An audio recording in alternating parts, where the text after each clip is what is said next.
erayga ma taqaanaa midgaan dhaqannada ka mido ugaarsiga war midgan yani falaarahan la hayo hawada gadina midgan ayuu ka yimid horta midgan علشان hal يعني hal xabarid weey horta erayga midgaan kala sheeyo ilaa xabado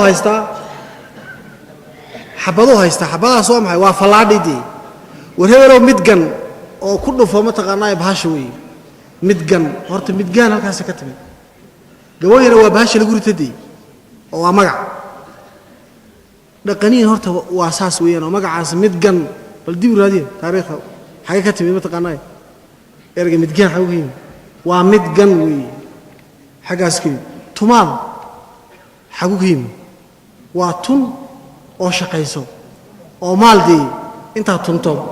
kadib lacag hel ama tunka ku qaado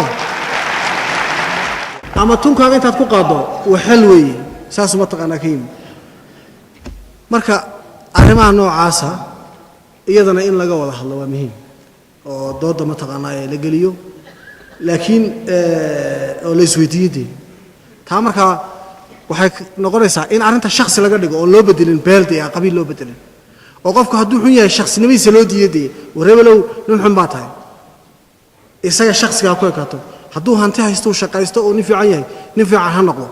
hadduu xun yahayna isagoo shakhsiya waxa weeye maxaa ku raayay nin xun ha noqdo laakiin qabiil uu noqonin dhanka kale iyaga laftoodu way khaldameen way siyaaseen iyaga laftooda problem baan anu iyaga laftooda waxaan leeyahay war been baa idinka sheegaya beenta inta run moodeen baad siyaasaysan wax barto waxa weeye maxaa ku raayay haloo baahdo oo waxa weeye ma taqaanaa farsamadiisii waxbarashadiisii doctor aan noqdaan oo engineer aan noqdaan oo waxa weeye maxaa ku raayay iyaga haloo baahdo kuwa dibadda joogiyo gudaha jooga waxaan leeyahay beesha gabooyay idinku isku kalsoonaada beel Soomaaliyeed ka fiican ma jirtiin